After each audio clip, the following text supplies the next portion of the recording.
They were making $50,000, $60,000, $75,000 a year within 2.5 to 3 years of working for our organization. Some of these people were put in roles and were capable of doing way more, but I was not ready to release control. It wasn't until my husband's affair, I discovered that I stepped out of my company and I had to quit. And at that point is when everybody started rising to the top, the cream. And those individuals I had in place went from, they took this us from old school to new school. So like from paper to digital and from like black to red. And so removing myself from the equation allowed our company to thrive in ways that I didn't plan or intend for it to happen, but it did. And at that point in time, I was like, I don't really need to be there that many hours. I don't need to be present. Team building culture. So you've described really articulately, if I could say that word right, in a very articulate way, like how you set a vision from the business canvas, business plan, 1, 3, 5-year visions for the business. And then you sort of say, and this is Ginny in that business. And this is the role I want to have. And this is the income I want to get from it. And I'm sure things like, do I want it to be exitable? Do I want to have a saleable asset? There's a lot of those things that are baked into that for you personally. But when you're enrolling, say, your first couple key team members, how do you enroll them in that vision? Is it just through conversation? Is there like a mission statement? Is there a document? Like how do you really convey that and make sure that they are bought into the culture fully whenever you're interviewing someone? Yeah. So first and foremost, I feel like anyone that's going to start a business should always start a business to exit that business. You may exit on your own terms, but you may exit on someone else's terms or life. So you may get sick and may have to exit. Yeah. You may be on the verge of getting divorced and you need to exit, or someone may approach you with a really great offer and it's just the right time and you're going to exit. So I think first and foremost, you should always start with an exit strategy and try to get out of running the company as soon as possible. So I have onboarded, I don't know, probably like 300 people have worked for the company in the past 9 years. And it really just started with, do you have a passion for music education? Meaning, do you have a passion for the service that I'm offering? And then that point, hiring them and paying them an hourly rate, but offering them different benefits within the organization. So if they were a musician, they wanted to use our space for rehearsing for the band, or if they wanted to utilize my contacts. So once again, we always focused on the mission versus the pay. So when I'm onboarding people, I always pay every single person the same hourly rate for my teachers, no matter if you have a doctorate, master's, bachelor's, or you're self-taught. It's the way I manage the egos. And then I will increase them within the first 90 days according to their education or the role they play or the retention rate. I do that just for ego management. But then again, we're all there for the same mission. We're all there to serve the student. We're not here to serve your personal agenda. So that's first and foremost. And then, I've hired people and I do basically where I hire them, like if they're my front office team, they start in our music lounge where it's childcare. Then they move to the front desk for like a couple hours a day, just answering phones. Then I move them to a sales position. All of my studio managers started in the music lounge at $12 or $13 an hour, which this was like 9 years ago. And on the upside, they were making $50,000, $60,000, $75,000 a year within 2.5 to 3 years of working for our organization.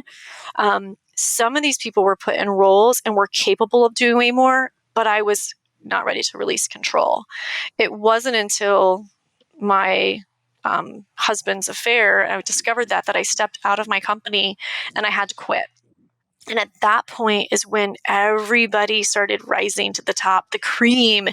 And those individuals I had in place went from, they took us from old school to new school. So like from paper to digital and from like black to red. And so removing myself from the equation allowed our company to thrive in ways that I didn't plan or intend for it to happen, but it did. And at that point in time, I was like, I don't really need to be there that many hours. I don't need to be present, and I can step out. And at that point in time, I was like, all right, we can either scale or I can exit, or I can just go on autopilot right now and start enjoying life personally. The hard work is done. And by laying that foundation and then handing it over, it just was from there. So I think we struggle with releasing control and thinking that we have to be there and we have to do it all, when the actuality, anybody can do it if they're trained and you have the systems in place. So where I'm currently at, year 9, is all those systems and manuals that we've created over the years that have changed a million times.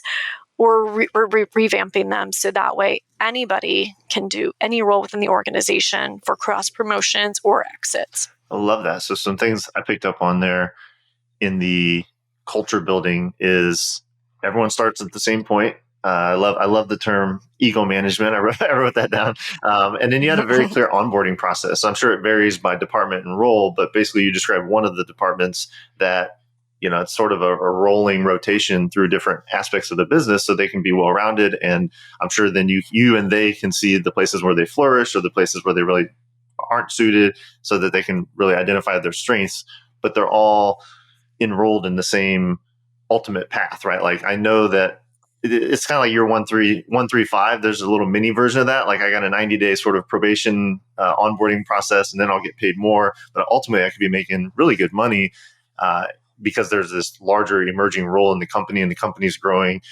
And it sounds like you initially had a vision of kind of being there every day, all day in the CEO role, and then with the personal challenges, it forced you to not do that. And then you discovered almost virtuously, like something that I've heard a lot from mentors recently, is that your role as the founder, actually the less that you work in the business, the more valuable the business becomes and the more it flourishes, which is counterintuitive and really tough for our own egos. But is that so? I guess maybe you're several years removed from that.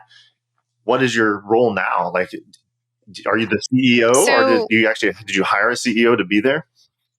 So I haven't hired a CEO. I'm still the CEO. I would say, for 2021, 2020, 2021, 2022, and 2023, I was really like an absentee owner. I basically had people in the seats doing everything. They were growing the business. They knew exactly what to do, how to do it.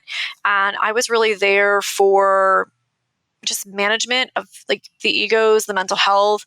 And I was there to come in on Mondays and say, hey, how are you doing? Do one-on-ones and really take care of the team and provide an ear, where maybe the studio managers were so busy executing all those daily tasks, they didn't have the time needed for the employees to, express maybe some concerns or some needs that they may have.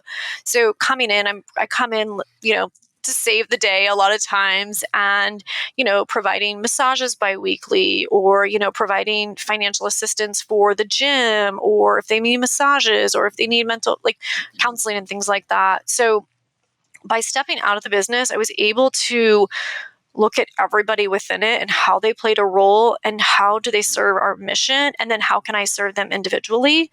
And so I have very different relationships with various levels of people within the organization. I have a leadership team.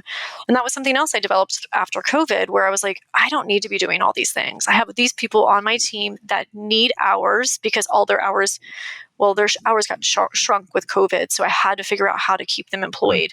So that's when I started delegating even more off my plate. So I would consider myself, like, prior to 2024, I was like an absentee owner. And I was really there just for support. And then this year, as we're working on merging 2 locations and we're launching online courses, we're going to be a recording studio, we're going to be selling our summer camp program to other music schools and training on them to kind of increase the bottom line and develop and diverse the budget.